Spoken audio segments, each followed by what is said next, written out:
So this study involved 74 fetuses, correct? I don't remember exactly how many. Turn to page 12 of the study.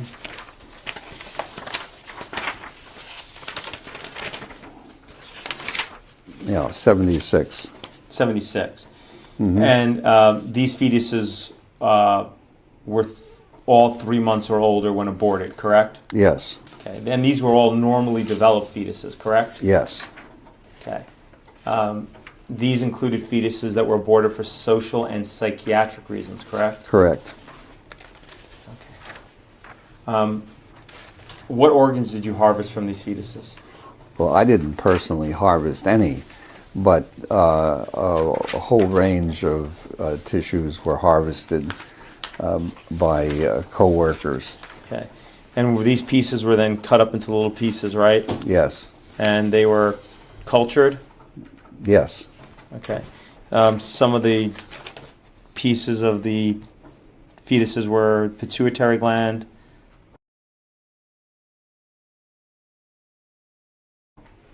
that were chopped up into pieces to. Mm-hmm. Okay. Included the lung of the fetuses. Yes.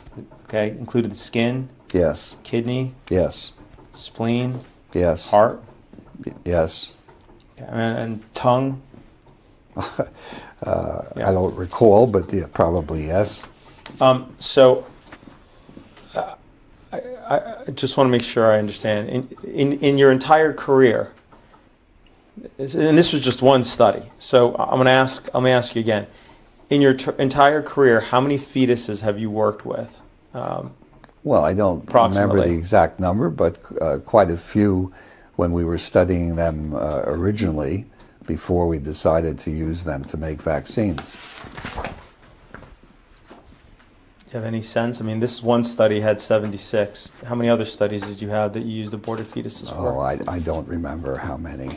You're aware? Are you aware that one of the objections to vaccination by the plaintiff in this case is the inclusion of aborted fetal tissue in the development of vaccines, and the fact that it's actually part of the ingredients of vaccines?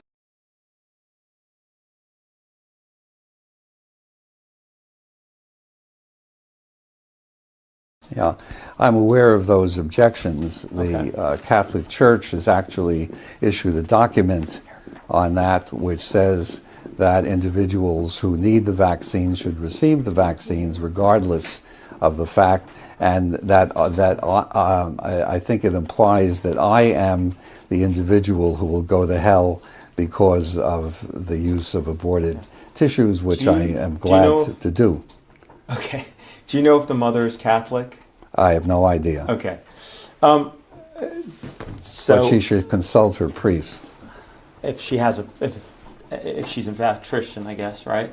In any event, so we have 76 in this study. Would you approximate it's been a few hundred fetuses? Oh no, I don't think it was that many. Okay. It was probably not many more than in this paper. Uh-huh. And I should stipulate that we had nothing to do with the cause of the abortion. Mm-hmm.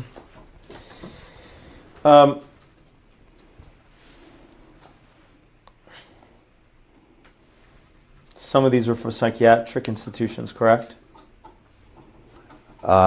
Actually, all I can say is that the fetuses that I personally worked with actually came from Sweden, from a Swedish co-worker, and so I, in no case, was able to determine what exactly the reason for the abortion was. I'm just asking you, some of the fetuses that you did use did come from abortions from people who were in psychiatric institutions, correct? I don't know that. What I'm telling you is that I got them from a co-worker, and if it's stated in the paper, it's true, but otherwise I do not know. Okay, so if it's in the paper, you don't contest it, right? I don't contest it, no. Okay. Have you ever used orphans to study an experimental vaccine? Yes. Have you ever used the mentally handicapped to study an experimental vaccine? I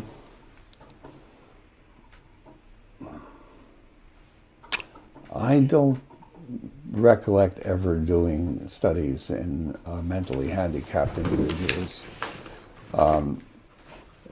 At the time, in the 1960s, it was not an uncommon practice. So,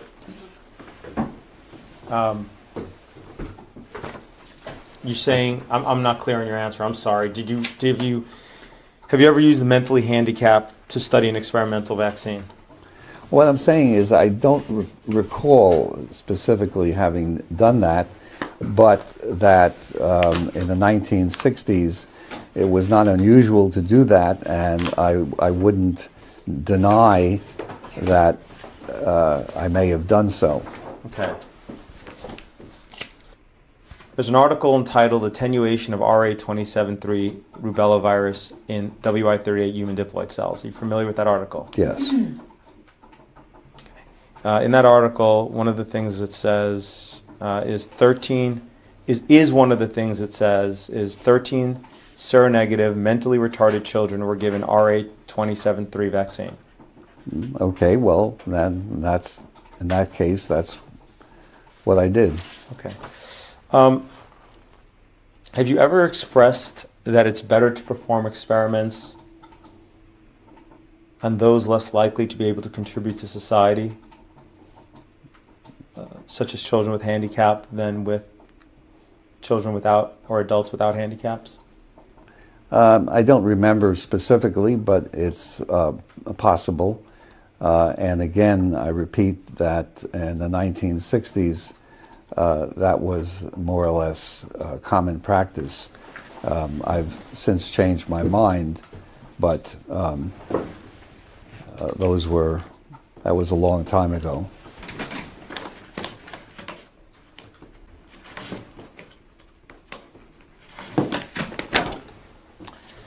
Do you remember ever writing to the editor of Ethics on Human Experimentation?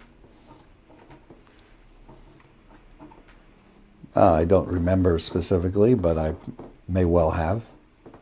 Okay. I'll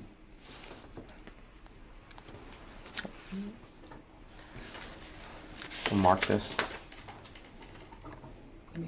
Yeah. Sorry. I'm going to hand you what's marked as Exhibit 43. Do you recognize this letter you wrote to the editor? Yes. Okay. Did you write this letter? Yes. Okay. Is one of the things you wrote, the question is whether we are to have experiments performed on fully functioning adults and on children who are potentially contributors to society, or to perform initial studies in children and adults who are human in form but not in social potential. Yes. Okay. It may be objected that this question implies a Nazi philosophy, but I do not think that it is difficult to distinguish non-functioning persons from members of ethnic, racial, economic, or other groups. Mm-hmm. Okay.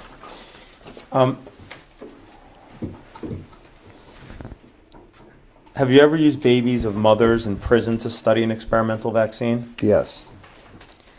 Have you ever used individuals under colonial rule to study an experimental vaccine? Yes. Okay. Did you do so in the Belgian Congo? Yes. Did that experiment involve almost 1 million people? Well, all right. Yes. Mm-hmm. Okay. Did you ever visit what was the Belgian Congo and Urundi? Yes. How many times? Once.